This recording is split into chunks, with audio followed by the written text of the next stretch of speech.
Come on, Dad. Yeah. Bang! Yeah, 713, don't step in this league, throwing rocks at the backboard. Living our dream, better dribble to the three, take the shot, here a cash draw. And we don't even care what you say, we ain't scared of the hate, get a win in this last board. Stand in the paint, better clear out the way, hit the court with the black force energy. Every single week on a killing spree, you kidding me? You talk about winning with the epitome, you better be talking with peace, and we locking the key on them. Know that it's rocking with Ryan and Dante, the drip guy, we beyond the gossip, the topics we talk on a pop, and we conquering the obstacles that we cross as a team. Shot from the seats, we the Rockets like Elon. It's the H-Town run down. Let's get started right now.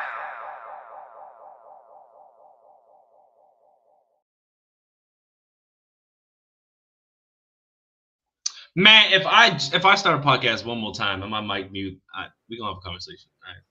Hello, everybody. This is Nation Run on Houston Rockets basketball podcast.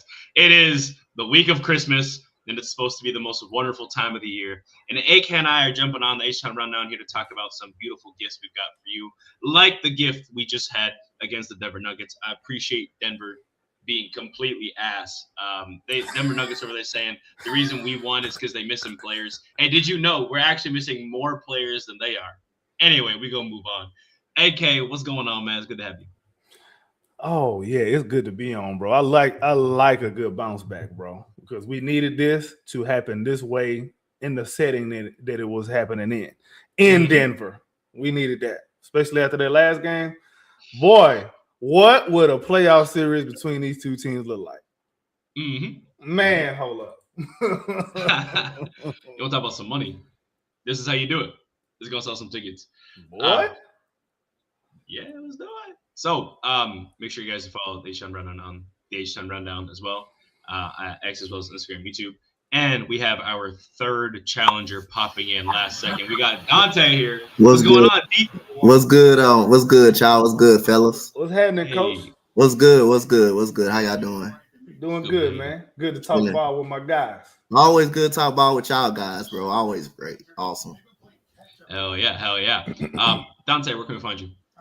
Oh, y'all can find me at Coach Dante 5 on IG. Y'all can find me at Coach Dante 5 on X as well. Like I said, I had changed the name, so it's easy to find. It's easy to find me pretty much everywhere.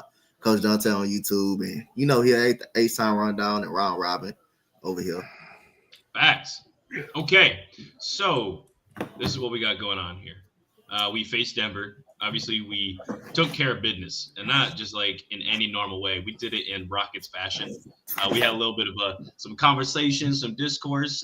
Kevin Durant kind of letting them know that he kind of that guy. I don't know, respectfully, Bruce Brown, you played with Kevin Durant. You know what he's capable of. You played with him over in Brooklyn. The only reason why you got a bigger contract in Denver in the first place was actually because you're playing in Brooklyn next to Kevin Durant, James Harden, and Kyrie. So you're welcome. Yo, daddy was here. Kevin Durant decided to drop, what is that? Does that say 31? 5 assists, 6 boards on elite efficiency. KD is also now in the 50, 40, 90 club. Gosh, damn. What can we say about this win? AK, man, let's start us out, brother. To me, it was mostly the damn defense, boy. They were locked in. They were locked all the way in, bro. They wouldn't have none of the. So in football, is a term: nothing cheap, nothing deep. Yeah, Rockets let that show in basketball terms in this game, bro. No, it wasn't no layups. Shout out to CJ McCollum. No layups and no threes. Well, they took threes, but they didn't take as many as they normally do. So good thing the Rockets took this game personally. It's good to see them bounce back like this, because if you let somebody constantly spank you, then that means that they're your daddy. Hey, you watched it. We watched it live. And look at the stats, right? For the most part, everybody played pretty damn well, right? Looking at Ahmed Thompson, Jabari. I mean, I know Şengün's stat line don't look pretty, but, we still have 4 assists, right? Stealing a block, Jabari. He was plus 24 this game, though. So he was plus 24. But let's talk about, holy shit, Reed Sheppard Dante, you watch this game, I hope, right? Reed gosh damn Sheppard with 28. Tell me about this guy, please.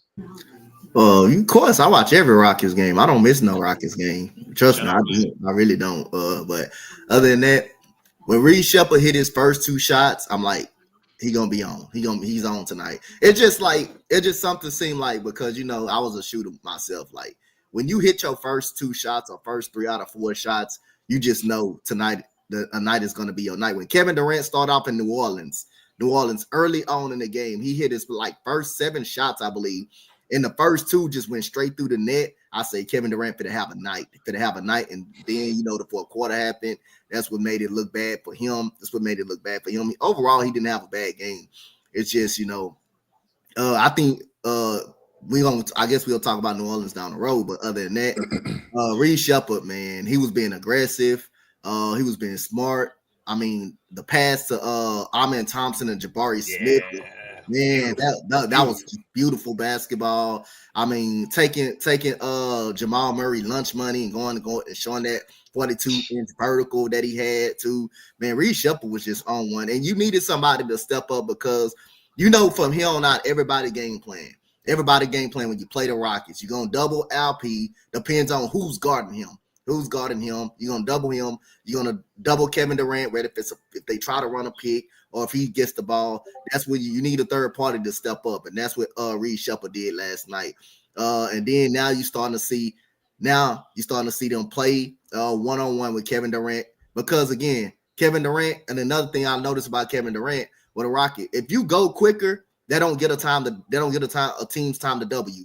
You got to go quick. Same thing with LP. You got to go quick. When you get in on that block, you just got to go quick. You can't be decisive.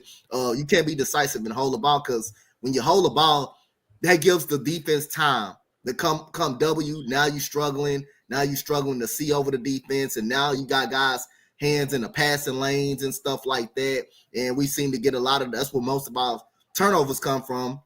Is because guys getting their hands up in the passing lanes when we pass the ball and stuff like lazy that. passes. Yes, lazy passes like that. So when you get the ball, you got one-on-one from the jump, immediately just go. The double team is gonna come. Depends on who's guarding you. But Reed Sheppard was that dude last night. When he hit that fadeaway at the end of the quarter, that was the night. That was it was his night. It was his night. It was gonna be his night. Who would have thought playing with pace and reading the defense, trying to force the defense to make a mistake would lead to us having a more efficient, higher octane offense. I swear somebody said that before last year in the playoffs, but we don't got to worry about that. He's not here no more. Reed Sheppard also efficient, right? So we talk about efficiency and low turnover rate. Reed Sheppard tied the team in team high for assists and only had 1 turnover. Wow. That's pretty good, while also shooting 60, 67, 100 from the field.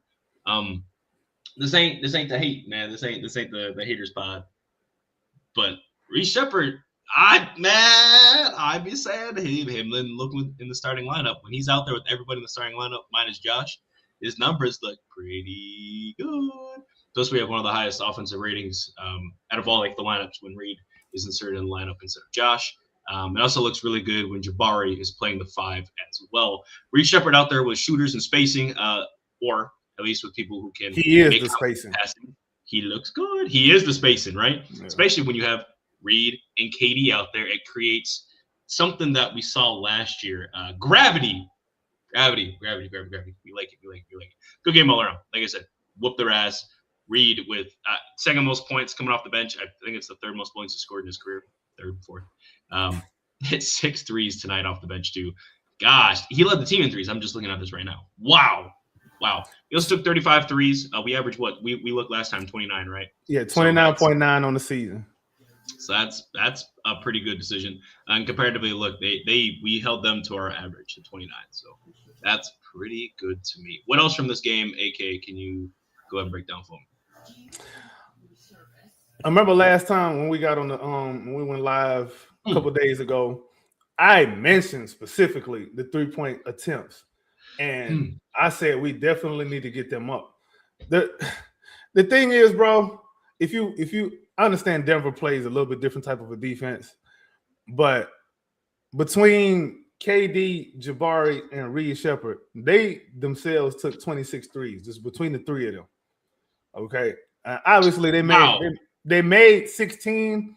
I don't really care. It's not the makes for me, bro. It's the attempts. If you're a team who offensive rebounds the way that we do, why don't you spam more threes like that? You can generate more threes the way that we did tonight. Why don't we do it more often? Is beyond me, bro. It is beyond me.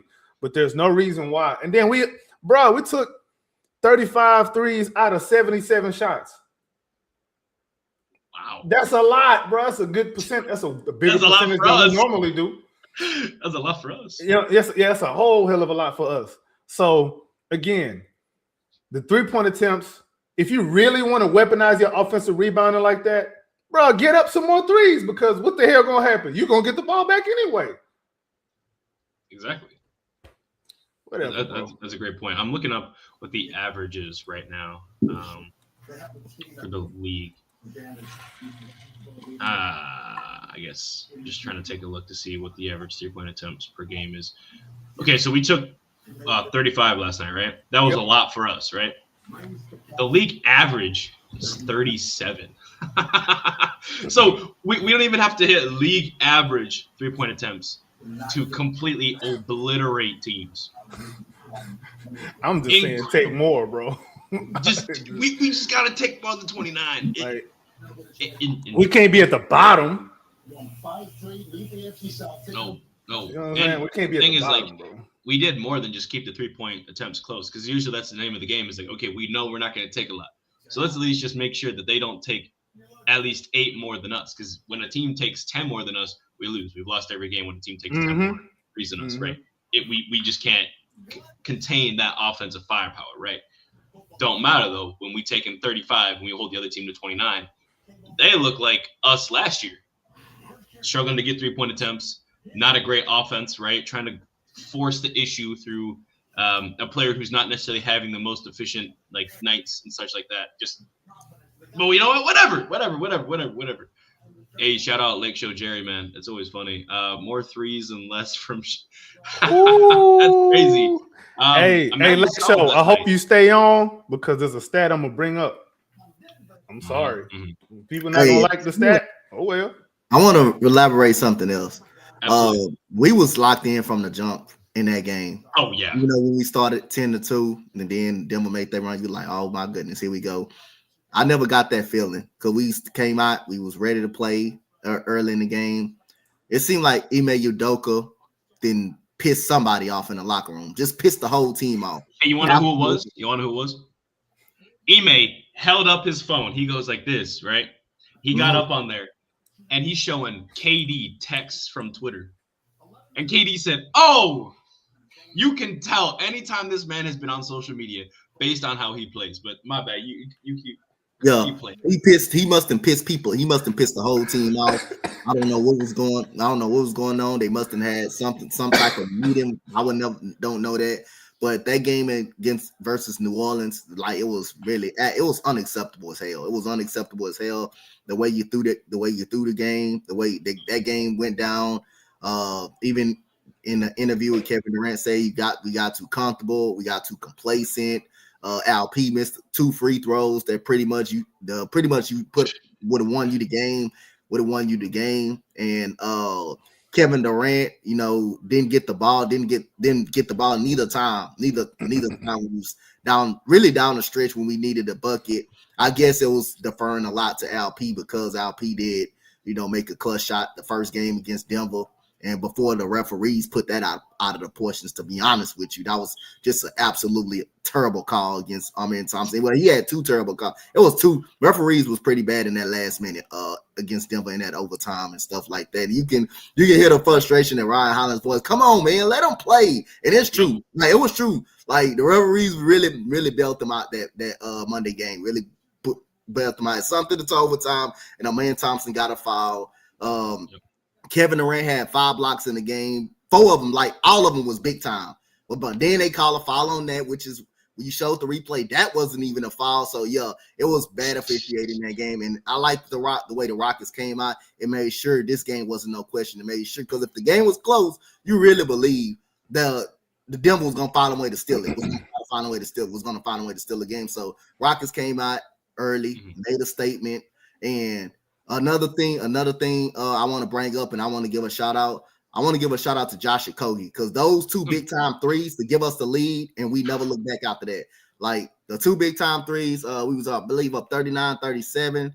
He hits a three on. He hits two back-to-back threes on the wing. He hits one in the corner, and it's one on the right. Second quarter, right? Yeah, second quarter. Yo, then that's when the Rockets just really never looked back and just took over the entire game. But I want to give him a shout out because those two threes right there, back-to-back threes, was crazy. Was big time.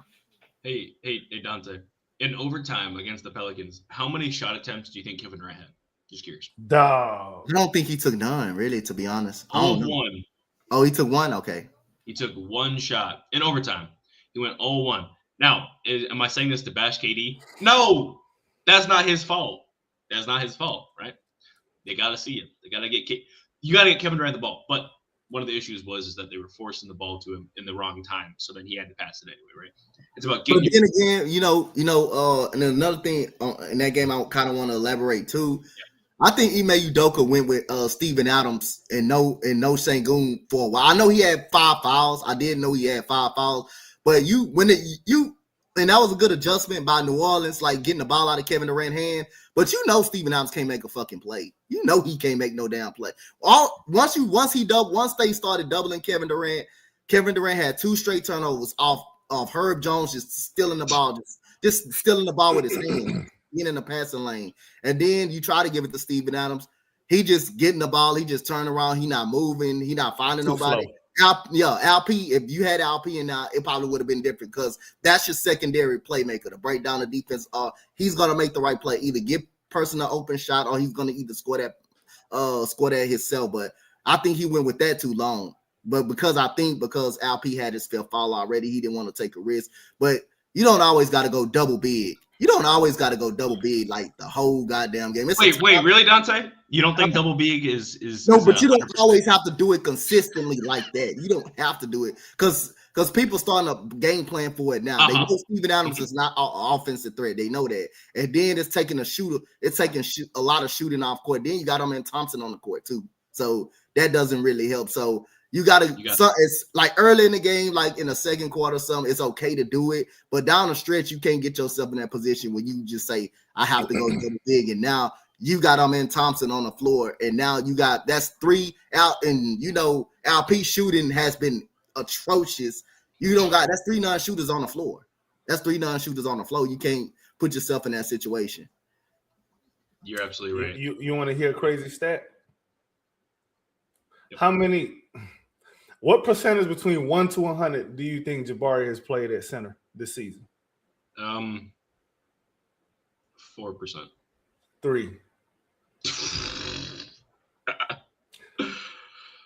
Interesting. I understand the whole double big gimmick thing. It's a gimmick. Let's call it what it is. It's a gimmick because the only reason people talk about it so much, and the only reason ours looks so impactful is because we missed so many of the first shot. Let's just call it what it is. Okay? So that's one point. On the other side, if you're going to go double big that often, why not mix it up a little bit and give you a good 3 minutes a game with Jabari at the 5 or somebody who can shoot the 3 at the 5? How about, even if you don't want to do that, if you're still doing just 3 shooters out there, sometimes why not try Amen Thompson in the short roll? I used to beat that thing to death last season about why we don't do that. Them Steven Adams pick and rolls where we giving Steven Adams the ball at the free throw line to do something with it.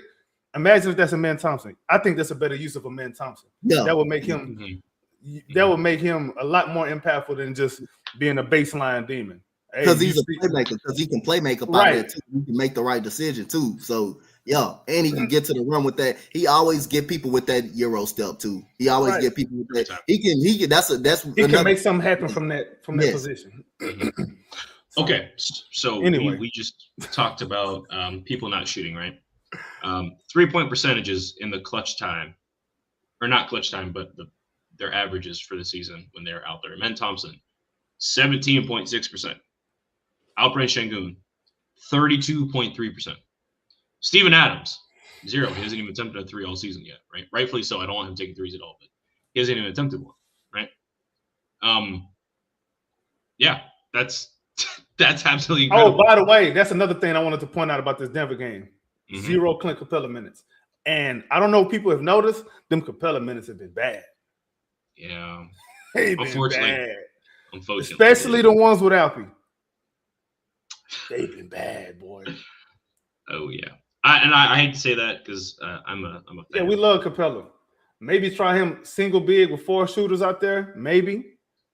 You know, if you want to play him that bad, but if not, man, you know, stop putting guys in positions to fail so often. Yeah, honestly, one of the reasons why it's so successful with Alperen Şengün and Adams out there because they two completely different styles of big men versus Capella and Adams share too many similarities, but Adams is just bigger. He's a stronger man, so it looks a little bit better when he's running around out there versus you got like Şengün's strong, but he's not Adams strong out there, you know. So we can't fight them rebounds the same way. Adams got way better chemistry too with these guys. Yeah, he has a whole extra year, you know, like that's a whole, or actually 2 years technically, because you know he didn't play it all that first season we traded for him, but he at least got to be around him. And then last year he played, obviously, so that's just something to take into account too, right? Chemistry is for sure. But speaking of chemistry, let's talk about Reed Sheppard, man. This dude, he kind of been on a tear, right? We've discussed a few times on the pod, right? I remember the first 10 games, one of the conclusions we came to, or at least, you know, that was discussed was Reed Sheppard starting, right? In place of Josh Okogie, right? Running him in at the 2 or whatever. But regardless of what it was, starting, but starting Reed Sheppard, right? He's been pretty elite. He's won us 4 games by himself, or at least been a top 2 factor, and he's come off the bench for 3 of those times, right? Pretty interesting to say. Now, one of the arguments against it is like, oh, we don't have a scoring punch off the bench. You know, we don't have Tari Eason, right? Yada, yada, yada. I get it. I hear you. But gosh damn, the starting lineup needs some help too. Yes, we've got our best players starting. I understand that. But Reed could help be this guy. But that's kind of my argument here. AK, you know, Reed Sheppard starting. How do you feel about it? The thing about Reed Sheppard, I want him to start eventually, but I think it's one of the things where you got to build up to it slowly. Like feed him more, see how much he can handle, feed him more minutes. All right, well, let me see how many minutes he playing a game right now. He's playing. I should have known this already. Forgive me, y'all. What the damn minutes per game at? Okay, here we go. Reed Sheppard is at 25.5 minutes a game. Let's try to get him around 28-ish. You know, see how he handle that. All right, everything go good. Get him around. Play him starters minutes after that. Yep. And then if he handle the starters minutes pretty good, then you just got to start him because at that point it's like, okay, what are we waiting for? Like he's already mastered every test that you have given to him, Mr. Miyagi. So go ahead and let Daniel-san take off. Let him have his fight in the tournament, man. Honestly. But his I think the biggest thing is it makes it a lot harder to double. Now you got to think, you have to scheme a lot better. You can't cheat as much with Reed Sheppard on the floor as you do when there's double big plus a man. It's really triple big, really, at that point. When it's triple non-shooter on the floor, you're doing everyone a disservice. Nobody is good. Like you're doing on offense. Defensively, I guess, whatever. But you start letting teams win when you know you let them get away with being able to double Kevin Durant, especially. Alperen Şengün, you double him, he gonna make something happen. But when you double Kevin Durant and you got 4 on 3 on the backside and 3 of the 4 can't shoot, God dog, why wouldn't I keep doing that? Yep. The offense just becomes anemic at that point. Exactly. You bailing out the other team. Yep. So let's try to get Reed Sheppard on the floor a little bit more, little by little. Every time he masters a step, you know, bump up his plate a little bit more, man. Like add more portions to his plate. That's all I'm asking. I want to see it happen. I don't want to just do it immediately because that's one of them things where you can't. What they used to say, you can't put the toothpaste back in the bottle. No. Yep. So, because once you go to it, there ain't no turning back, ain't no looking back. You give them the keys to the car, you can't now be like, I'm afraid of you missing curfew. Give me them car keys back. All right. Yeah.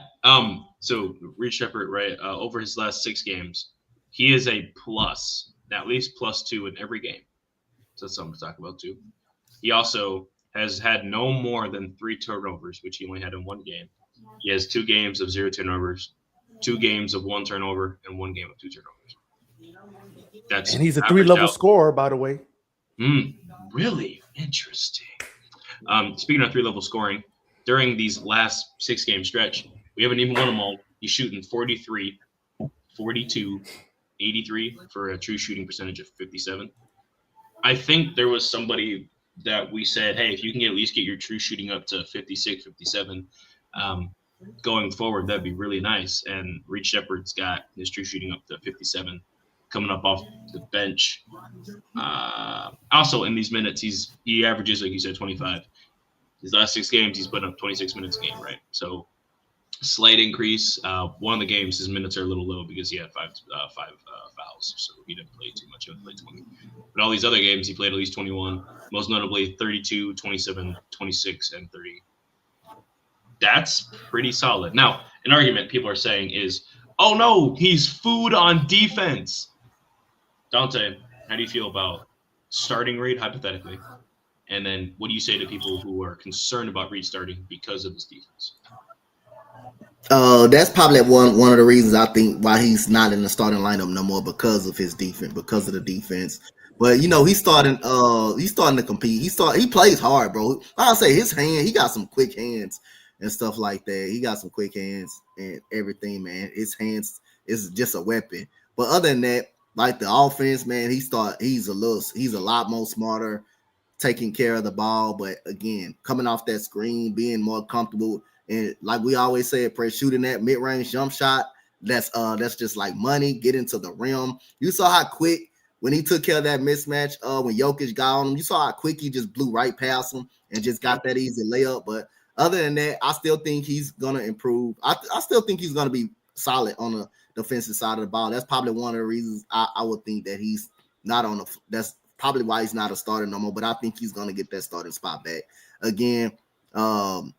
Again, that's what I want. That's what we all vouch for. You want to kind of make it clear that, hey, going into next year, hey, I'm coming from that. I want to be the surefire starter. But then again, we all know how Ime treats Fred VanVleet. We already know how that turned down. Man. And that's what I want to do. And I want to give some flowers to Ime Udoka. When we was up by like 20, and that lead cut from 20 to 10 at the last with the last 3 minutes, I believe. And it was like 226 left. If I'm not mistaken. I think it was about 226 left. Yeah, 226 left. And you like, here we go. You like, is this really happening? Is this really trying to happen? I love the way he took Jayshawn Tate ass right on up out of there. Yeah, come on. And then you're gonna foul. And give up. Yo, come your ass on this bench. All right, Dante. Back up. Yo. What's worse, that foul and getting taken out where we're up, or his step back 3 against Brooklyn?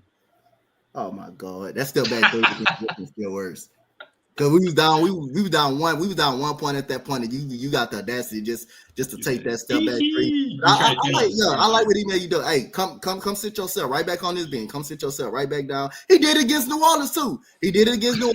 Guess what? Come sit yourself right back down on the bench. Come on. So I think but we getting that close from Jayshawn Tate being off this basketball team. We being really that close, but we'll find out. But I like the way what Ime Udoka did. I like what he did. Had Silas been here, right? Our best buddy Steven Silas himself, had he been AK favorite coach. I think Tate might be starting right now. I think he'd be starting right about now. He would have said, "Oh, you tried to take a step back 3 against Brooklyn." Matter of fact, Amen Thompson, I need you to go to the bench, bro. We're gonna start Jayshawn Tate, Josh Okogie, Steven Adams, Kevin Durant, Şengün out there. We're gonna make sure we get this dub. All right, break. That'd be a starting 5, guaranteed. That Quick note on Reed Sheppard for people who like stats. If you're a stat head, hey, we either gonna be friends or enemies today. One of the two. Who do you think leads the Rockets in defensive rating right now? That's a good question. Is it a starter? Nope. Has he started yet? Mm-mm. Don't say Aaron Holiday. Clint Capella with 110. His defensive rating is 110. However, next is Alperen Sengun at 111. After that, who do you think it is? Reed Sheppard. Hold on. You don't like defensive rating? No problem. Okay, if I asked you if you had to give me the top 5 people who in opponent field goal percentage this season for the Rockets, who would those top 5 be? Top 5? Yes. One of the guys got to be Reed Sheppard, right? He said no. Tell me who you got in your top 5. And all right. I'm gonna go. You mentioned Clint earlier, right? That might be a trap game there. So I'm gonna say Reed. I got Jabari. For some reason, I got KD, Josh, and then I'm gonna go unorthodox and say Tari. Only Tari is in the top 5 in opponent field goal percentage of everybody you just named. I'm gonna get to you one by one, and one of them not in the rotation. So take with that what you will. Isaiah Crawford, 40%. All right. Steven Adams, 43.9. Let's just call it 44%. Aaron Holiday, 44.4%. Right after Aaron Holiday is Reed Sheppard at 44.8.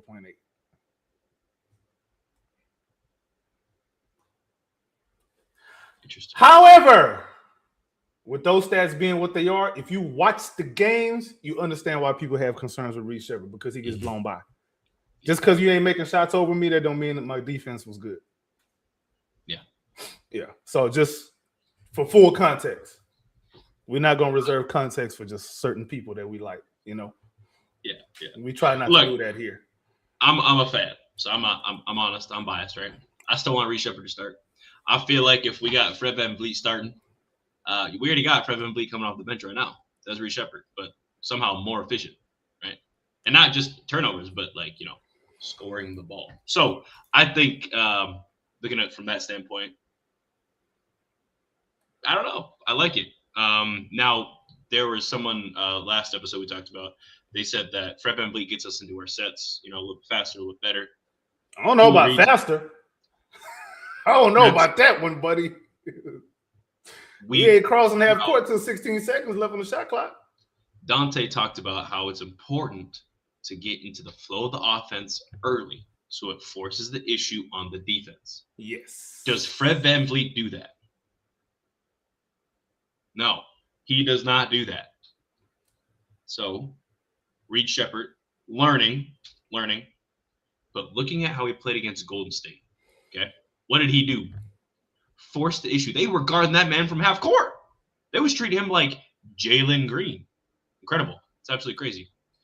I loved it. I loved every second of it. Yeah, I said that. Yeah, I absolutely said that. But it was good. And Reed still dropped 31. I loved it. Last night, they tried to force an issue. They said, go ahead, let Reed shoot. He his first 2 shots. They said, oh, hang on. They tried trapping him and guarding him. He gave the ball to the right person. He made the right IQ play. He started passing the ball. Amen Thompson way down. He making the right play. All I'm saying is, we're going to have some growing pains with Reed. I think he does need to work on some things. But you can only work on those things if you give him the opportunity.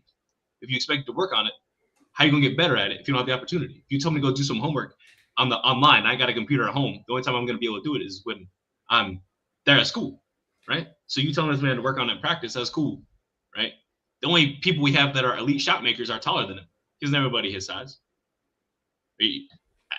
Don't say Aaron Holiday. He's not an elite shot maker. Like when he makes a shot, but you're not an elite shot maker.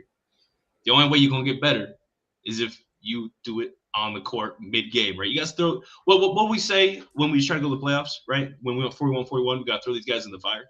Hey, Reed, you're too, buddy.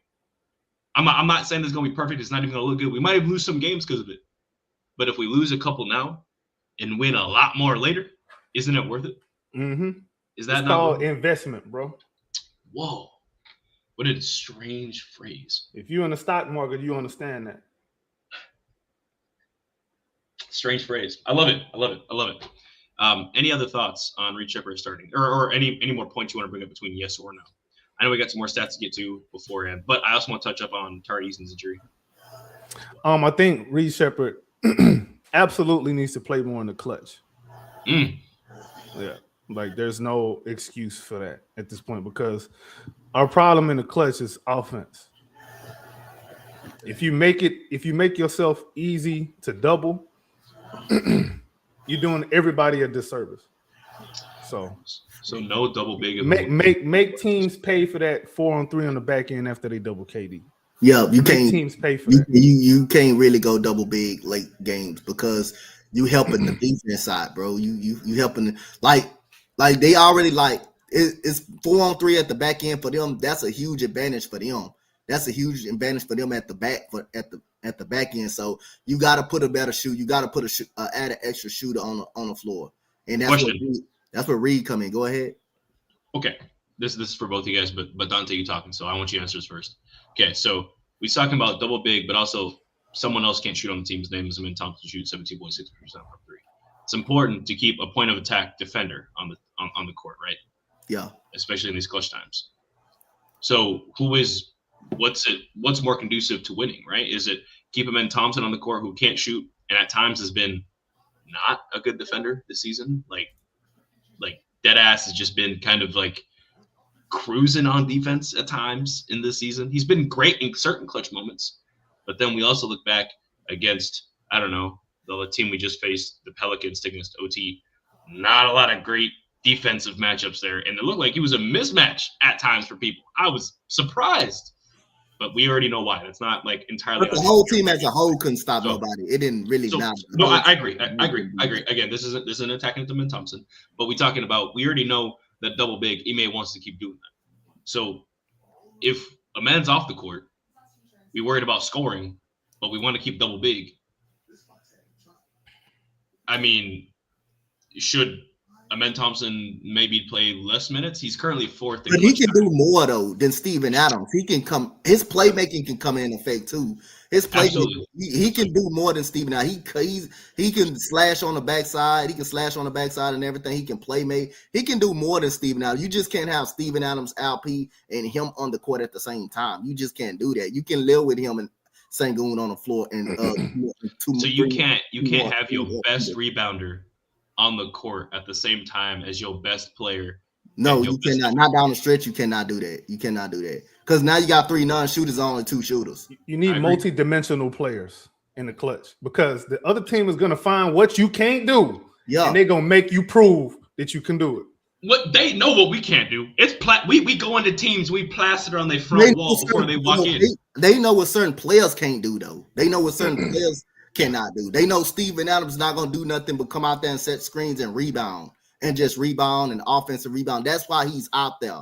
And he's starting to not finishing at the rim real good either. Oh. He be so far in the paint. He probably missed the most tip-ins I saw in the league so far. Steven Adams missed everything pretty much at the rim almost right now. And Sengun do that. Sengun starting he's starting to miss a lot at the rim because when Sengun, the reason why he missed a lot at the rim because sometimes he be too indecisive. When he gets in the paint, he gets caught up. Do I want to pass it out here to this corner like he did against Denver? Somebody was wide. Somebody was in the corner. And he was like in the paint. He was literally in the paint with an easy layup, and he got too indecisive, and he ended up missing a floater. So he has to make a decision. Hey, if I'm gonna go for the layup, go get the layup. If I want to pass, it's wide open. Because when he gets the ball in the center of the paint, the defense gonna draw. You gonna draw the attention. They're gonna make a Kogi shoot that wide open 3. They're gonna make Jabari Smith. They're gonna disrespect Jabari Smith and make him shoot that. Try to make him shoot that shot. Or Amin Thompson. But then again, like Amin Thompson is smart because he cuts inside. He's a very good cutter. That's why I say I can live with him being on the floor without P. I can live with him being on the floor. You just can't have 2 shooters on the floor. You just can't have them all on the floor at the same time. You just can't have them all on the floor. I agree. Yeah, Adams is shooting 47.9% on the season, by the way. Yeah. Why are our centers not making layups? I mean, that's a problem. That is a problem, bro. And then he right there at the rim. He right there at the rim too, and he missed him. Especially when we take it at raw numbers, right? And then you missed the layup. Then they foul you, and now you like, damn, he at the free throw line. Like, that's the second thing. You be yelling at your TV like, you gotta make those layups. That's why you gotta make those. When he missed a free throw, that's why you gotta make them. It's those crazy. Close like it that. It is not number to number, right? But teams would rather us go in the paint and run double big. They're more comfortable with us running double big because most of those lineups also have Amen Thompson on the court almost at all times. We've also done it too much. And the book is out, right? We played 20 plus games. They understand, hey, when this lineup comes out, we need to use this lineup, right? Vice versa, right? But our coach, he don't say, oh, they got these people out there, let's make this adjustment. It's all right. So we have these guys out there and they know how they can beat us. We have to make them not beat us. All right, so here's Steven Adams. What? Anyway, I want to pose that question just because I'm curious of your thought process. And I agree with you for the record.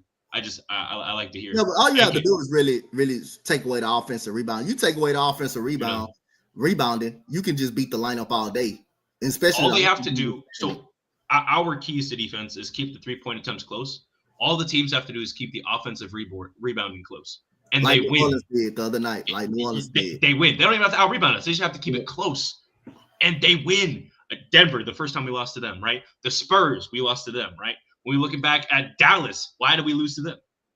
Offensive rebounds, dude. If our identity, right, or at least a major portion of our identity is miss the first shot because we know we'll go get the rebound, right? Supposedly. And then we don't get the rebound. We scramble. We don't know what we're doing. We run it back on defense because we are not phenomenal in transition defense because we got two bigs out there at the same time. And then Amen Thompson gassed by the third quarter because you ask him to do every single thing under the sun. You ask him to be LeBron James every single game, right? And do this and do that and still grow, right? It's not working. It's not conducive to winning. Do we have a winning record? Yes. But look at the players. Look at the process. In clutch games, we have a losing record. For the record, by the way, the double bigs and the offensive rebound stuff wouldn't bother me as much if we shot more threes. Because then you're really putting pressure on the other team. Yep. But if you're not going to shoot more threes, you're not properly weaponizing this thing that you've discovered that you have. And that's what I'm saying is you got Amen Thompson, Şengün, and Adams on the court, right? Nobody shoots higher than 32% from three. Nobody takes more than 2 3-point attempts, except for Şengün, who takes like 2.3.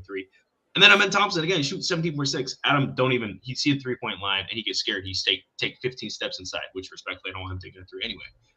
But they see those three come on the court at the same time. And they say, word, double Kevin Durant, leave Josh open in the corner, guard the heavy side of the ball. And it works. It works. It's not that hard. Because you can play the strong side a lot easier because you can cheat off of whoever. You less worried. The only time you worried is when they clear out the paint and you see Amen Thompson cutting. Cool. Then they say two people at it. But usually one of those two people is already on him. That's already his man. And then you send in somebody that's supposed to be on Adams. And Adams, again, not making his layups anyway. They're not worried.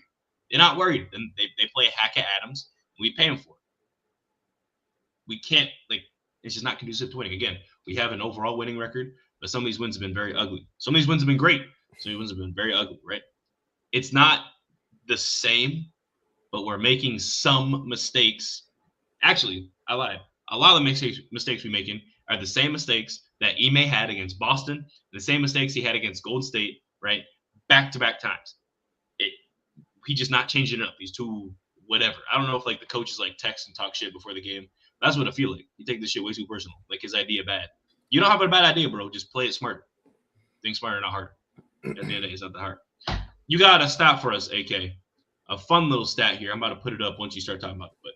But let's get into it, and then we'll talk about Tari Eason. All right, I'm going to ask you, before you put it up, I'm going to ask a question. If I asked who in the rotation is leading the Rockets in on-off rating, the dreaded on-off rating, who would you say that is? I'm just asking a question. I don't create the answers to the questions. I just ask questions and let you think about it on your own.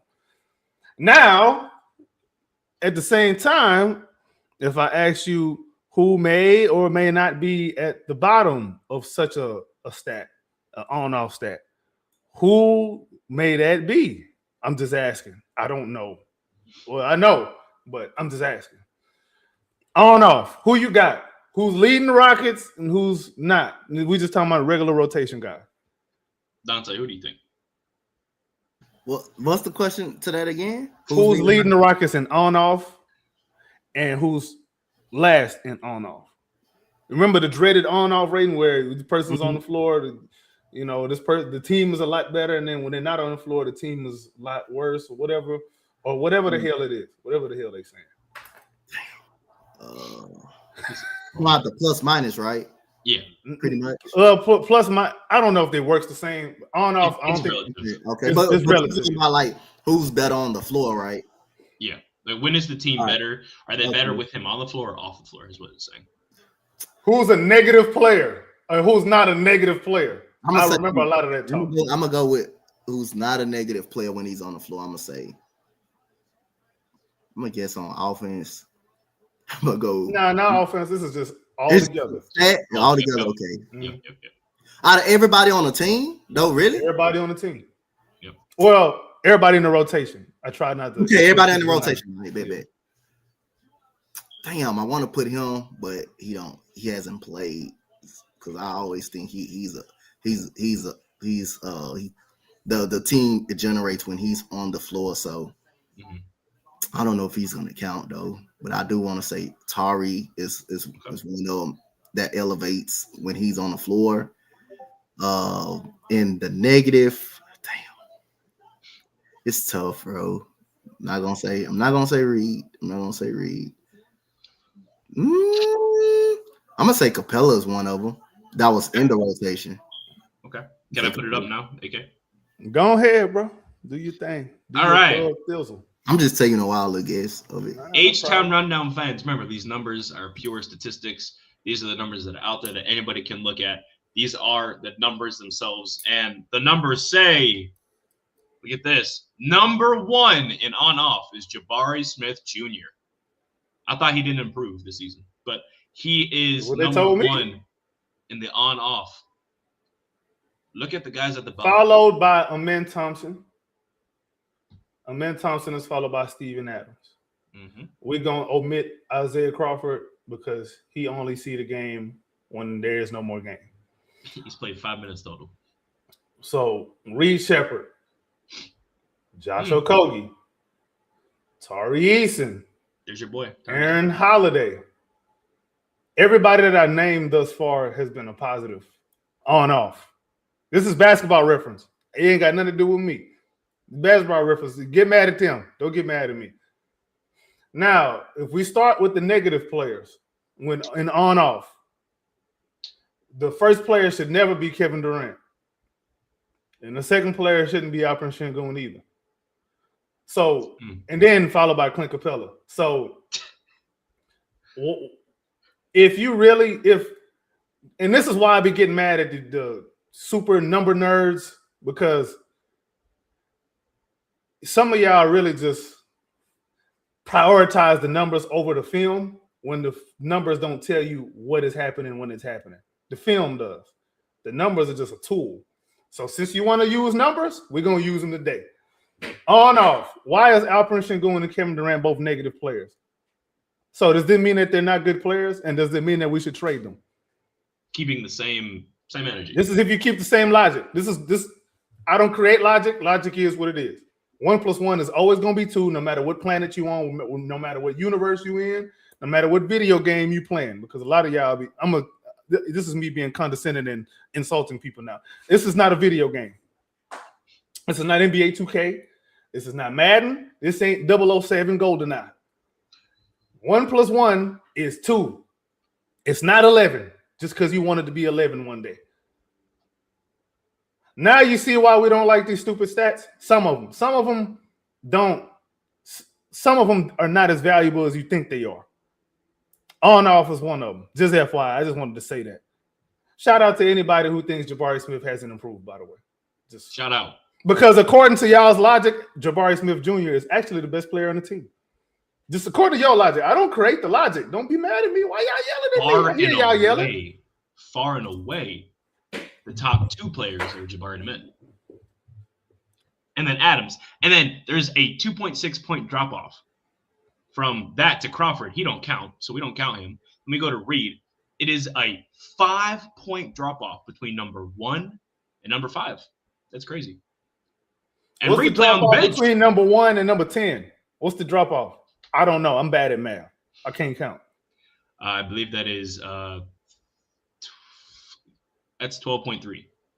There's a minus 12.3 difference.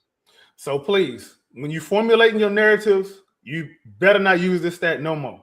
Don't do it again because I'm gonna come for your ass. No giggity. See, some of these match the eye test. Some, right? Like you look at Jayshawn Tate out here, minus 20. Yeah, that's probably sounds about right. He only go in when it's lose. Yeah, that turned. That is right. That is right. Yeah, you're right. That's right. That's far from right. That's far. But you look at it like in the clutch, that's when the on off kind of like start hampering and start having a problem, right? When we get players in the clutch and they play these clutch minutes, it does either positive or negative. And to be fair, like KD's minus 3, like in the clutch, I look at that and I say, yeah, facts. In that context, not that it is KD himself, but just a position that he's in and who's around him when they on the court. But man, and then and there's even more stats on this other than just the on off that I like looking at too, like the turnovers or fouls committed versus fouls drawn. Like yeah, man, that ain't terrible. To me, in my opinion, this is better served as a measurement of the rotations. Thank you. That's kind of what I'm. If you really want to, because the on offs, you got to remember when one person is on, you're not considering the other 4 that's on too with them. That's why this stat is extremely flawed. But if you're going to use it correctly. This is more of an indictment on the rotation that, oh, you know what? Hold on. For full context, because people going to say, oh, the best players or whatever. Okay, cool. Hold your horses. We're going to get back to you. Let's use Denver. And you know why we're going to use Denver? Because their roster construction is most similar to ours. All right. So we're going to use Denver, right? All right. I would send it to you so you can put it on the screen, but whatever. In their rotation, the people who played minutes, actual minutes in the rotation. You know who's number 1 for them in on-off?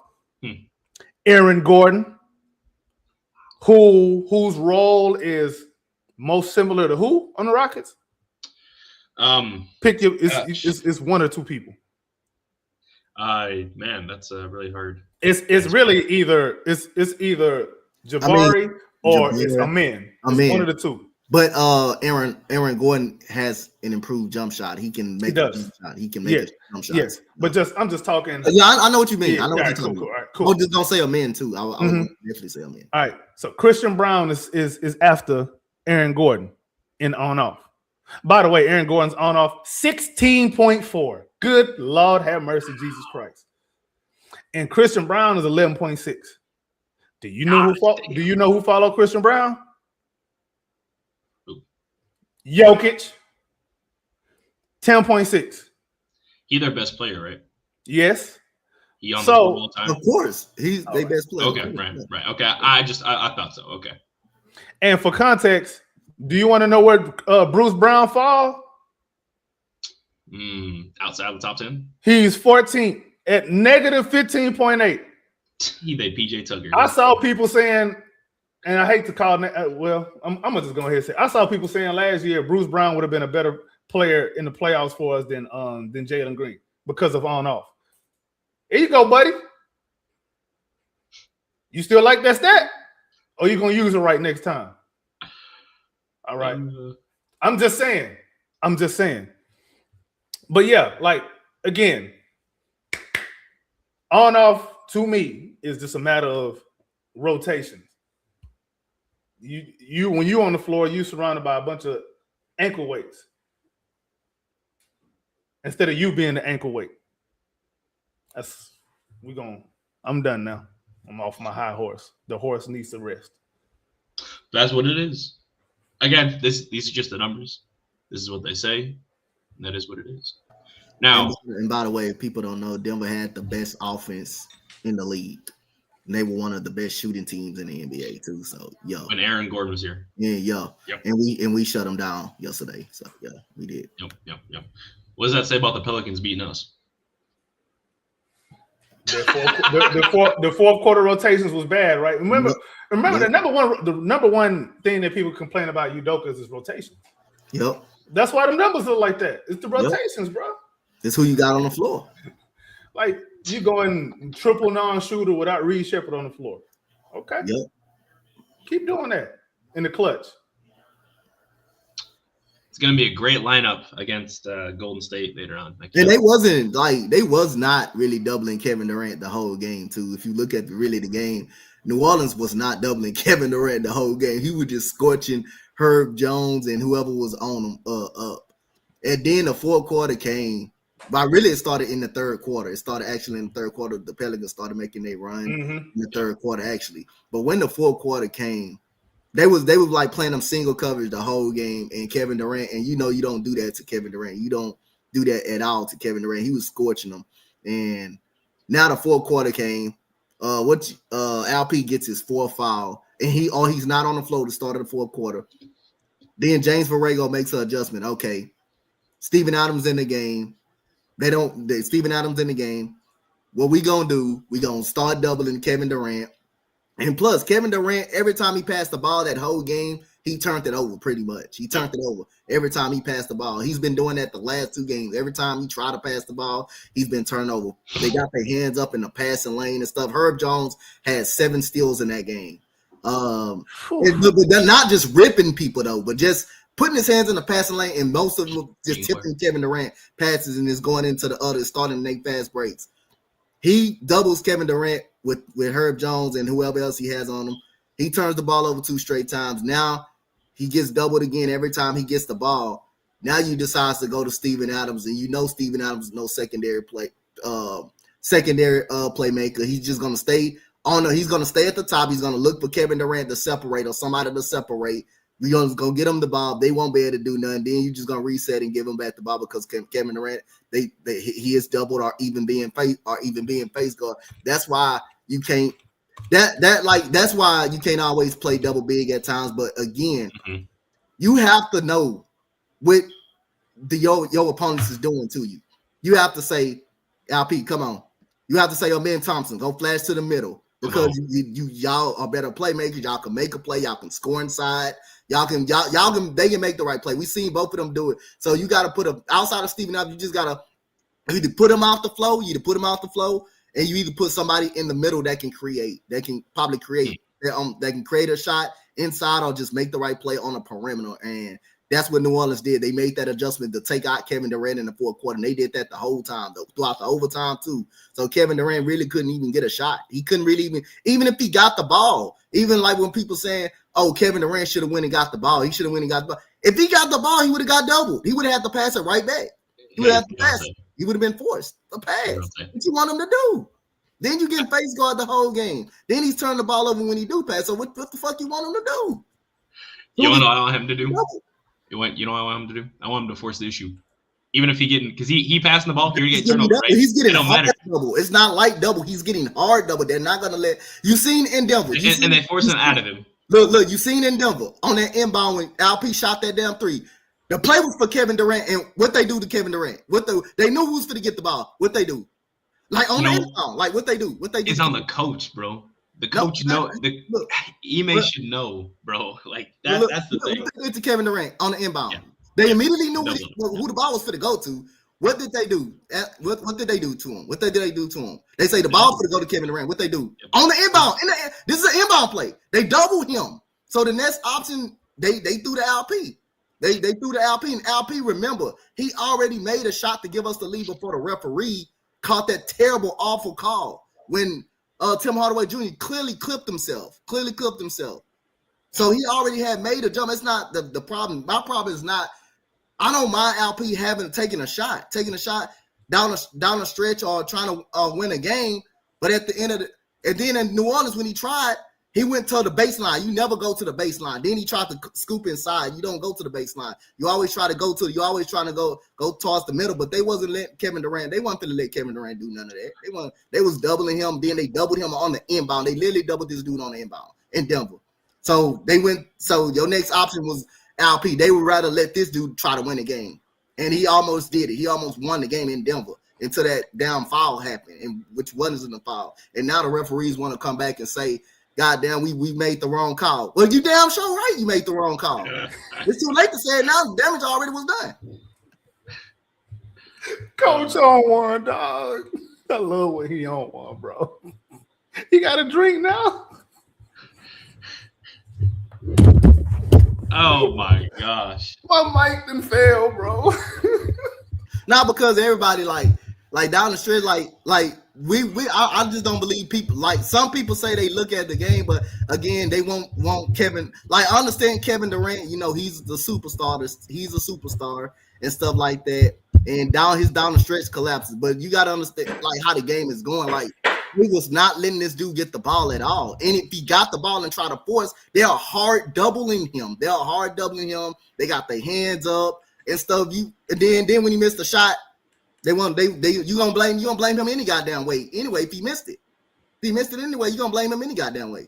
So what's the point? Anyway? I'll look at LP, man. He had 26 shots. KD had 15. Yeah. Jabari had 18 that game. That was an interesting. If he missed it, especially if it was a good shot, or if he turned the ball over, he gonna get blamed any goddamn way. He getting the blame any damn way. You still gonna blame him.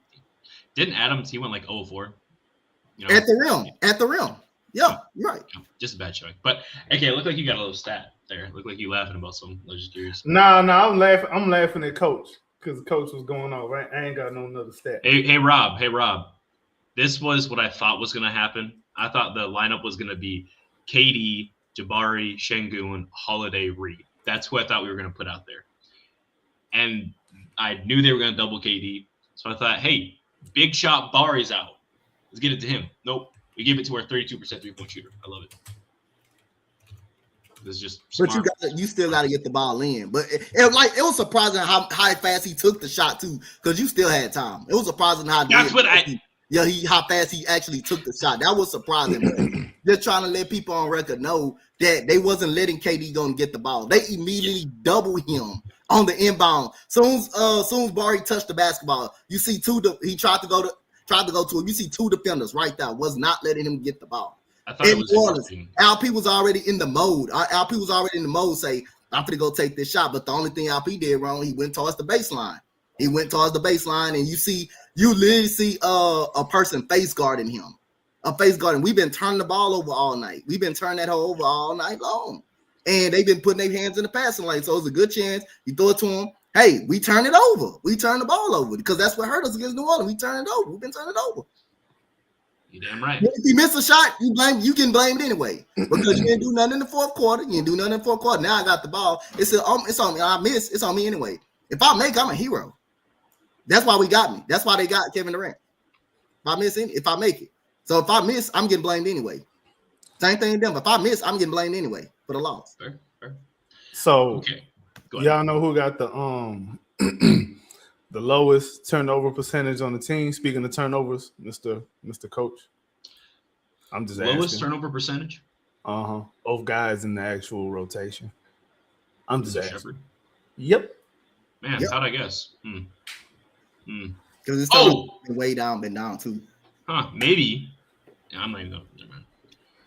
Reed Sheppard. So you don't want to say it? If you don't want to say it, Reed Sheppard looks good, and I think we should use him more. That's what I'm going to say. That's how I'm going to say it. Read between the lines, guys. Tari Eason, is he playing today? Hey, guess what? And right now on the NBA app, he's listed as game time decision. You know what that means? He's not playing. They haven't said anything about him all day. They didn't say anything yesterday except that he's still sore. They didn't say anything about him early this morning. They haven't said anything about him as of 12:40 p.m. If they don't say anything by 5 o'clock, he's not playing. He's not playing. Simple as that, right? This has been an issue consistently. First, he had an injury, right? I think he went out for an ankle or something like that. And then now it's his oblique that's hurting again, right? Am I right on that? No, first it was the oblique. Okay. And now it's the shin that's sore. that same shin that he had surgery on, whatever, that he been getting fucked with since, like the last 3 years, right? A couple years ago, last year, and then this year. I'm seeing people, and I'm not a fan of this, right? People are saying, hey, they tanking his value. I'm glad he didn't sign that contract. We're going to sign him we're going to rob him. If you are one of those fans right now, I'm not going to lie, you can go ahead and leave the fan base. All right?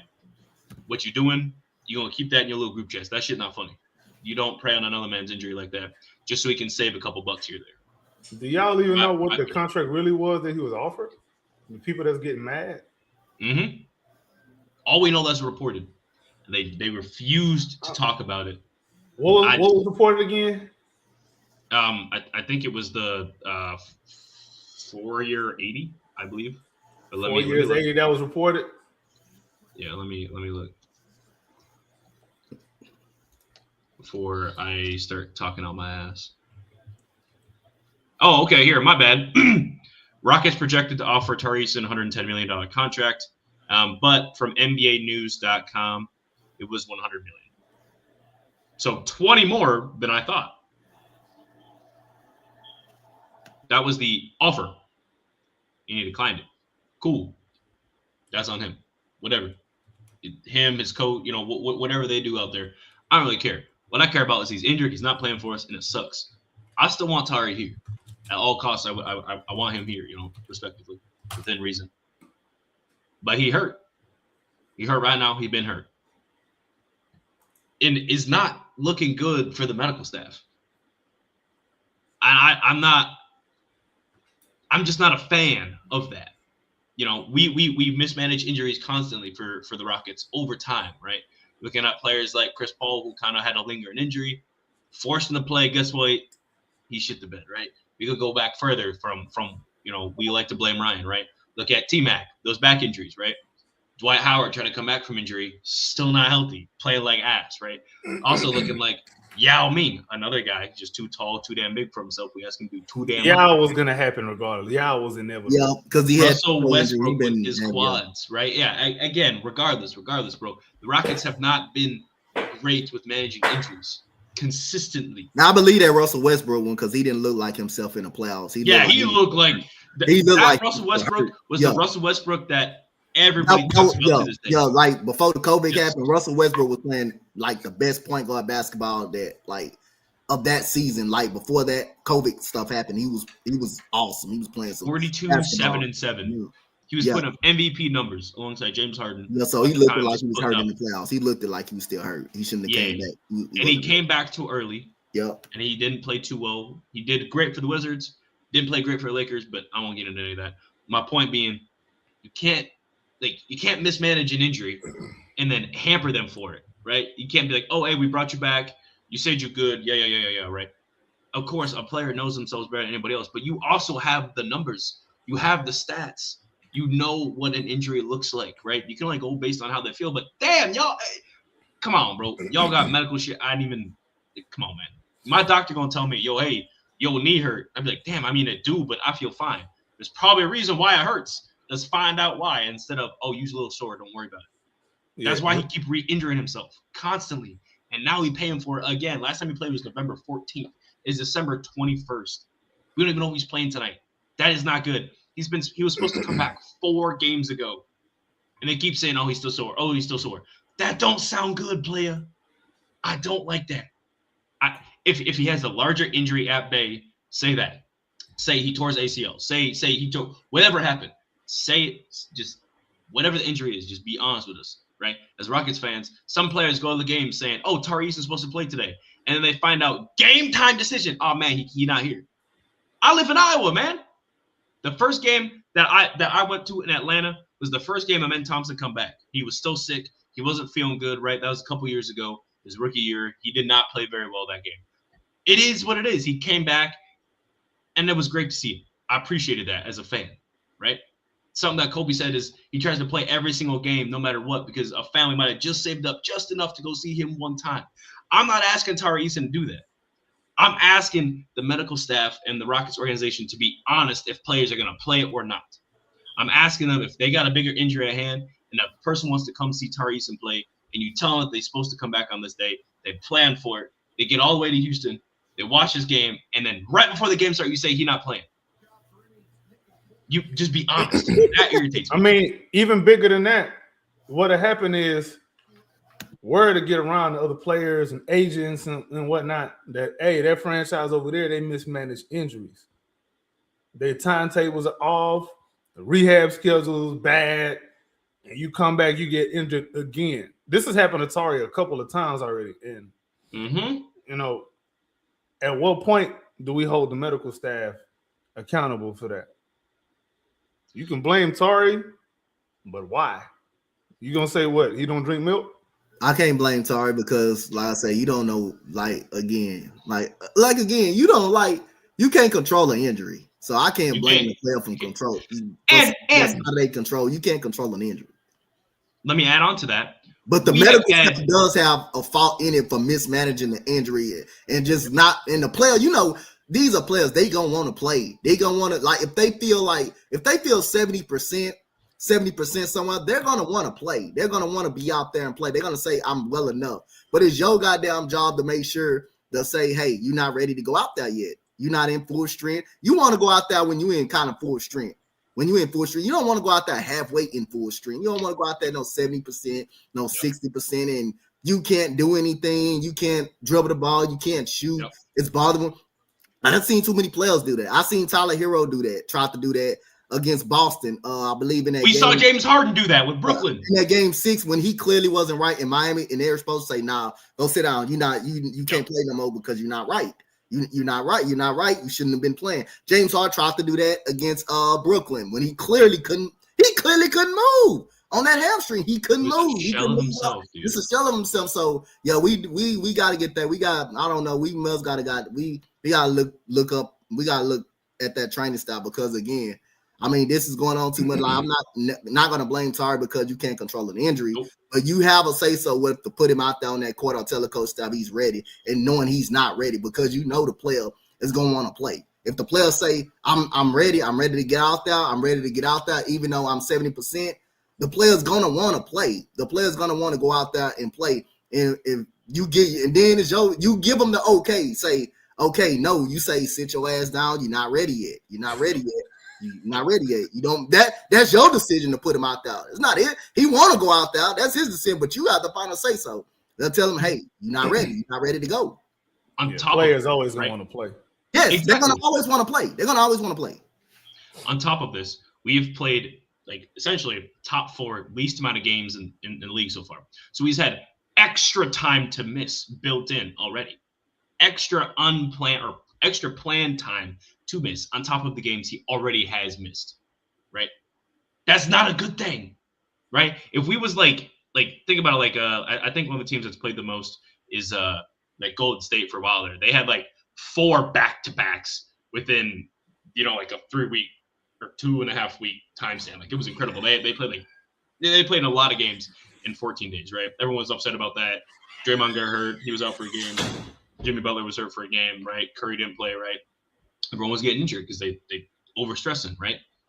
We didn't have that. We've gone 4, 5, 6 days without a game. We had the NBA Cup tournament time, no games, right? And he's still not back yet. And all they're saying it's soreness. I'm not conspiracy theory, right? What I'm picking up is that if it was more than just soreness, they're going to say soreness. If it was an exact injury issue, they would tell us, right?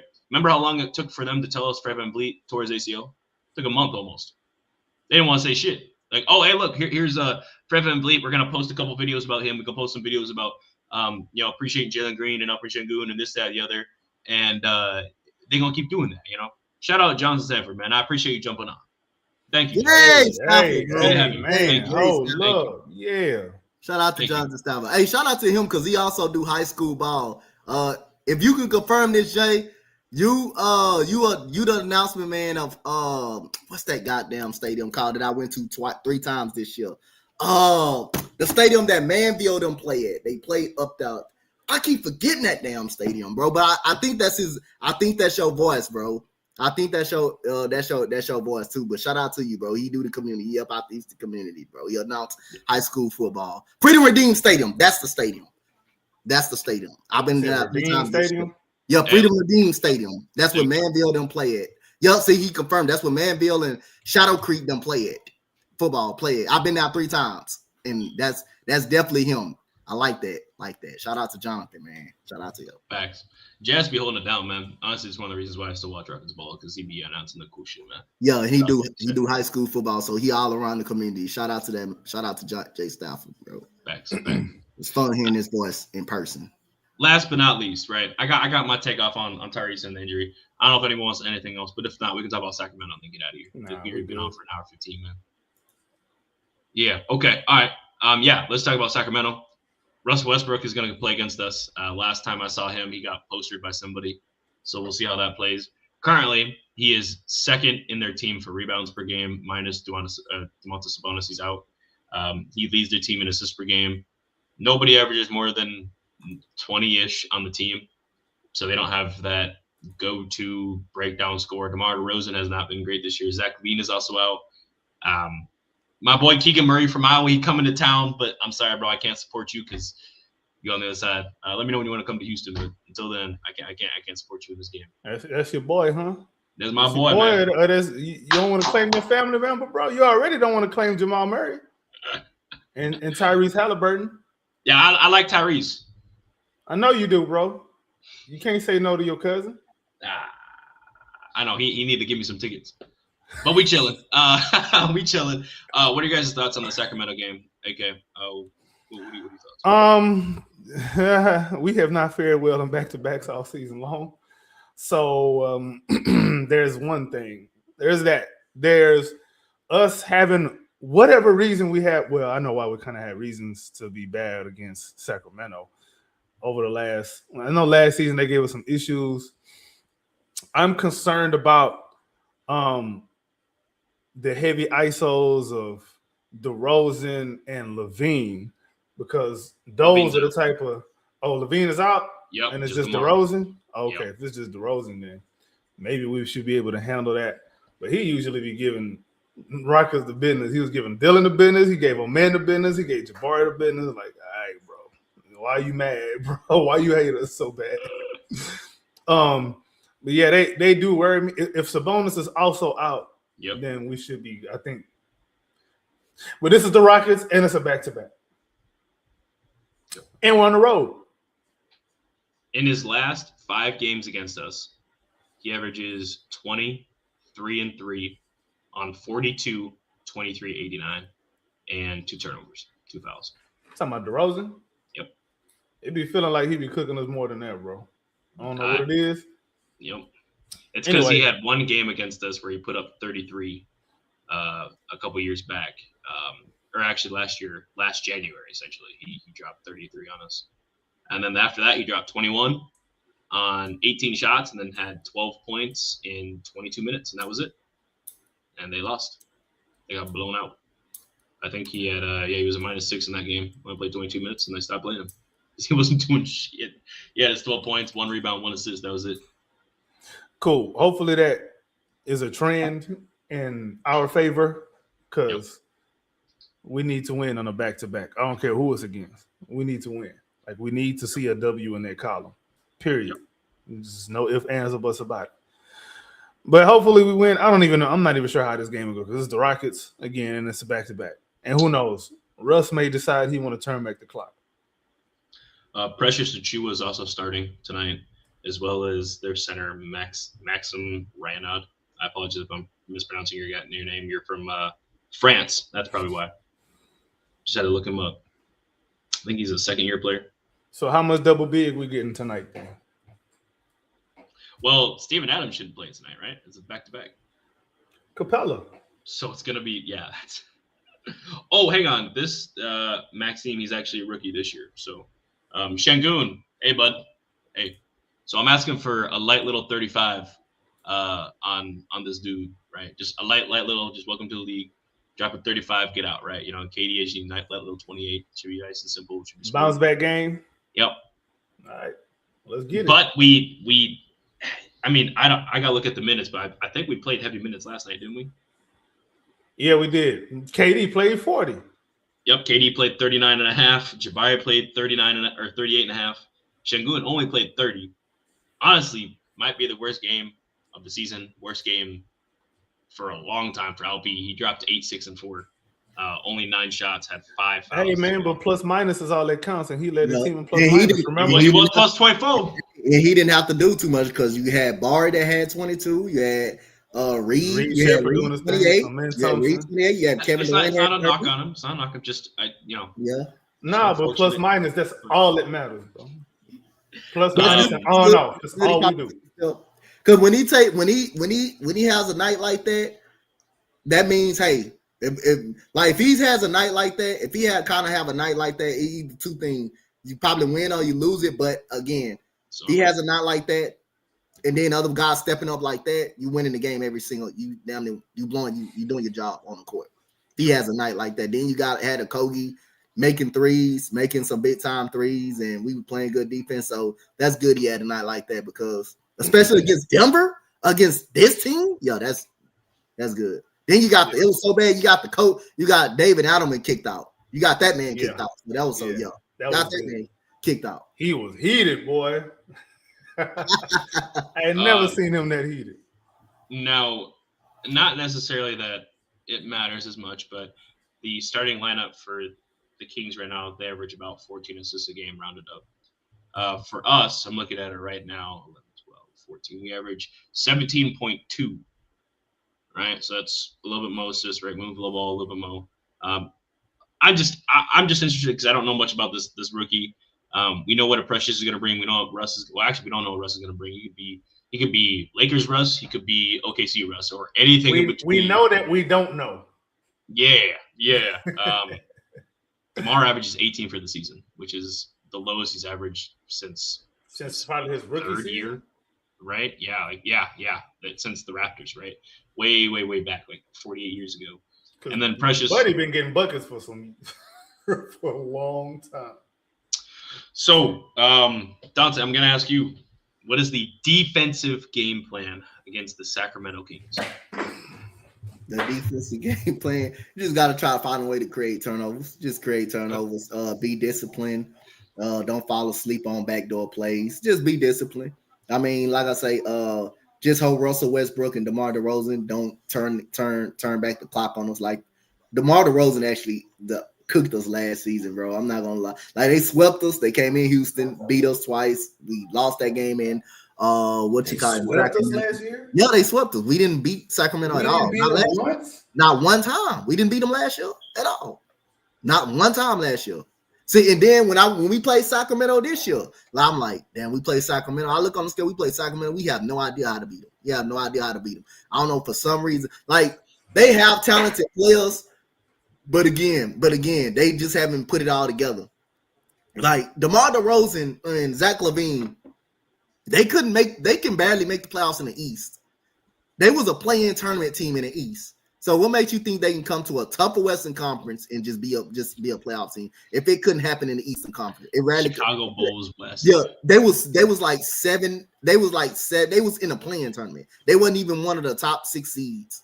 With those two on the court, the Bulls, just remind y'all that they wasn't even a top 6 seed. Neither time when they were there. Since the play-in tournament been out, they wasn't never a top 6 seed. They wasn't really a top 6 seed. Or if they was, they would get punished in the first round. They just wasn't good enough. No, so now you try to bring them to the West, a tougher Western Conference, and look what's going on. So Sacramento is on the verge of just blowing it up. But other than that, Zach LaVine out. That's one less score. That's one less score you have to worry about. Now again, just don't foul DeMar DeRozan. Stop. Don't put him on the free throw line. Don't put him on the free throw line because he's a veteran. He's gonna get calls. He's gonna get those type of calls. When you got your hand out and he's going to rise up and he's going to make you foul and stuff. Be disciplined, stay down, make him shoot tough shots.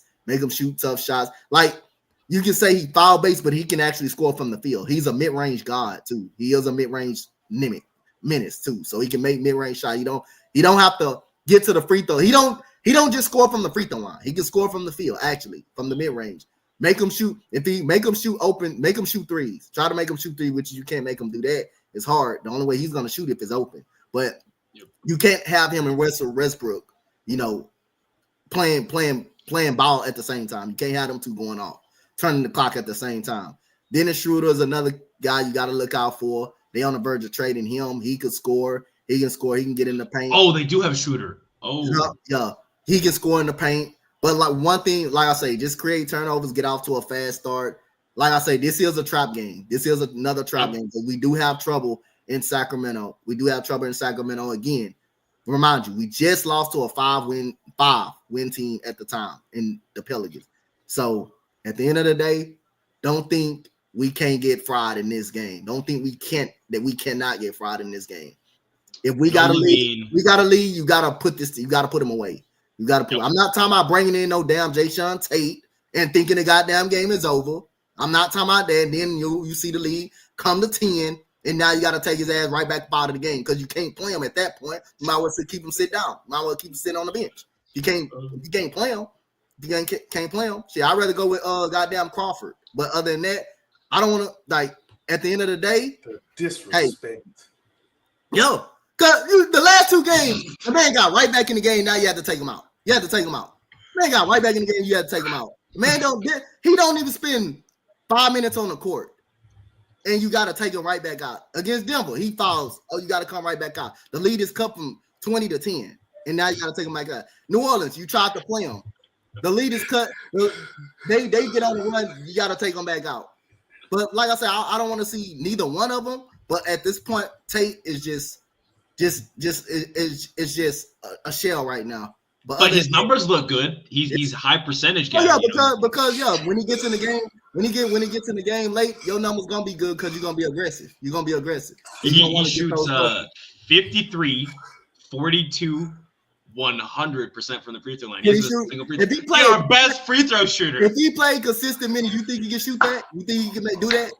You think he can do that if he played consistent minutes? You think he can do that? You think he can do that?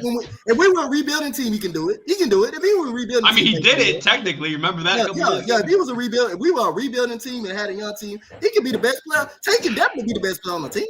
If we were rebuilding, he definitely could be the best player on the team. He definitely could do it. But other than that, we're not in the rebuilding phase. We trying to win. So, like, the only way I'll probably live with you playing if we have some type of injury or something like that. But I don't even want that. I want to stay far away from that because I don't want to see Tate on my floor. I don't want to see him on the floor like that. Because you can't trust the man when we up by 20. And now you got to take him out. The man come in 2 minutes and he already got to get off the floor because the lead is cut down. Because the lead is already cut. The lead is cut down. And I was like, when I watched the game yesterday, we had that 20-point lead, and they got down to like the third streamers for Denver got them right down by 10 with 2 minutes and 26 seconds, like AK said. And all of a sudden, you have to yank his ass back out and put Kevin Durant and LP right back in the game. And you had then Kevin Durant trying to shake his hand. He gonna give him that low class handshake. Yo, you right? Get your ass out the game. Come on the bench. Other than that, we just gotta take care of business, bro. We just gotta take care of business. So like, we gotta when we up, we just gotta try to finish the game out. We just gotta finish the game out. But other than that, I don't know if you can just take them in because they may let them get back down by 15 or 10 at the last minute. Now you have to bring Kevin Durant them back in the game, but you have to get off to an early start and you have to just create turnovers and don't make the game harder than what it is. Not against this type of team. You can't. They down one score. We got to go in and handle business, but it's gonna be tough though. So, like I say, I'm not overlooking Sacramento or none because we just got beat by New Orleans, losing 25. There is no. We get beat. You say we got to beat teams that we're supposed to beat. Yes, that's always my narrative. That's always mine. I'm gonna always say that is because if you want to prove that you're a great team and stuff, you're a great team, you're a championship contending team too, as well. And then when you win games, people want to say, "Oh, your schedule wasn't great, your schedule was soft." But again, if you want to be an elite team and be a championship team, you can't have problems with teams you're supposed to beat. You can't have problems like teams with a Sacramento, but they got DeMar DeRozan and Zach LaVine. Yes, they got players, but right now they're in a rebuilding phase. I think DeMar DeRozan and Zach LaVine, they about to get ready, and Sabonis, they about to get ready to trade those guys. And with that team alone, they are a 6-win basketball team with them guys still on the floor. They are a 6-win basketball team, like the Clippers right now. They're 6-22. Yeah. Actually, yeah, you're right. Sacramento. Because they just beat the Lakers last night. But again, you looking at that. That's not easy because Kawhi, you got Kawhi playing. You have James Harden playing who still can put the ball in the basket. You have Zubac. Like they have talented, good players on the team that can score. Like you're not going in there and looking at that team like they 6-22, they 7-21. You're not looking at it like that. You like they still have talent. So those are the teams we have trouble with. We would actually have trouble with. So, but still, you gotta at this rate, you gotta beat those squads. You just gotta beat them. That's why I always say beat the teams you're supposed to beat. It's not always about beating them. It's about you want to beat the good teams, but we're struggling against the good teams. We are bad right now against the good teams. We are like 1-5, I believe, against the good teams so far. Yeah, but we were actually 0-5 until we beat. But Denver. You can't struggle. It's a bad combination when you're bad again when you're struggling against the teams that you actually supposed to beat. So that's why my number one goal to every season when you start, you got to beat the teams you're supposed to beat. You beat the teams you're supposed to beat. In Sacramento tonight, you're supposed to beat them. You're supposed to beat them. Clippers, right at their rate, you're supposed to beat them.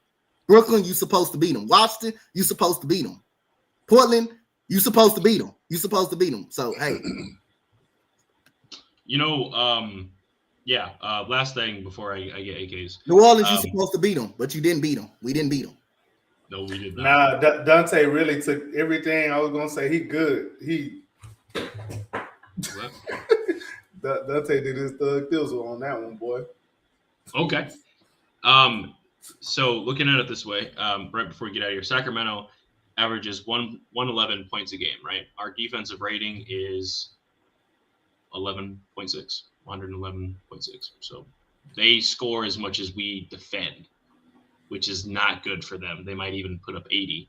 And then same for their points per game allowed. They allow 122 a game. Guess what? We score 121.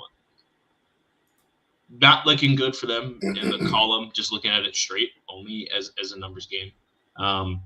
They get outscored on average by 11 per game.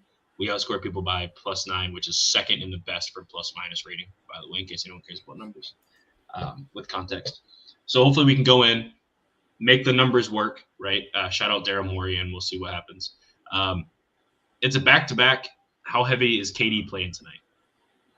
I don't know, but if he got to play 40 minutes again, that means that something went wrong. But we got to remember, nobody lacing them up to lose.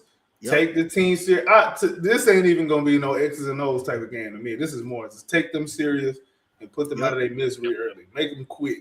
Make them call the first time out. Make them call every time out. Yep, I agree. 100%. I guess. Make them say uncle. What do you guys think final score is going to be? I don't trust these Rockets. That's what I said. I'm going to say this game going to be closer than it needs to be. 117, 112. Okay. Rockets win, but they make it more interesting than it should be. What do you think? What do you think, Dante? I'm going to say 114. I'm going to say 114, 109 Rockets. Yeah. You stole my defensive rating. I was going to say 109 for Sacramento, and I think we win handily by 11. But we have a late push in the third, so we can set our starters to begin the fourth. But then we got to put them back out there. It's going to be very similar to last night because of the rebounding that they provide, the shooting that they have. We forget Malik Monk is on that team too. So we just got to, as long as we handle business, whatever, man. We just need to make sure we get the win. Ugly or not, whatever. Just don't struggle too much. KD, don't play 45 minutes, bro. Come in, get your 30, sit down. Shingun, go out there, get your 30, sit down. Simple as that. We'll see what happens. This has been the H-Time Rundown, Houston Rockets Basketball Podcast. This is a lot longer than we normally run, guys. We'll be sitting at an hour and a half. So I appreciate all of you. Make sure you go subscribe to the H-Time Rundown on YouTube at the H-Time Rundown. Click the little subscribe button, man, and maybe hit the bell if you want to get into the know with all the shit we be doing. We always be on, man. We just tell it like it is. AK, where can we find you? You can find me on Twitter /X at AKinfinity_VVS. Also on YouTube at the Rockets Round Robin, H-Time Runtown, and Rockets Propaganda Channel. Don't be a hater your whole life. Tell a friend to tell a friend. Subscribe to everything we got up on here. Yes, sir. Appreciate having you on. And Dante, man, where can we find you? Find me at Coach Dante 5 on IG. Find me at Coach Dante 5 on X. And Ime Udoka, I'm warning you. I don't give a damn. With 5 minutes to go and we up by 25, you cannot put the starter. You cannot go Jayshawn Tate because the game would not be over at that point. You can put him up in that if we up by 30. I can live with that. But 20 to 25, no. You put him in with 2 minutes. I deal with that, but I don't want to see him on the. I hope we don't see him on the floor tonight, though. Really, I really do. But if we see him on the floor, that's a good thing because we handle in business. So, I don't trust him being in there on about 20 unless it's 2 minutes to go or something like that. Somebody got to send Dante a signed Jayshawn Tate jersey, so he got to hang it up, man. We got to work on that. Yo, Jayshawn Tate, Ime, we know you watching this because you changed your shit up last night instead of this morning. So, go ahead, send Dante a signed Jayshawn Tate jersey so we can hang it up on his front door. Let everybody know he's the biggest Tate fan. We appreciate all of you guys jumping on today. And thank you guys for joining us. Follow H-Town Rundown at H-Town Rundown, X Instagram, YouTube, and follow the website at htownrundown.org. Check that out. We just dropped a couple articles for the Texans and the Rockets recently. And then you can follow me at Drip2Ps_GAWD on X as well as Instagram and YouTube. Thank you guys for listening and for listening. And go Rockets, baby.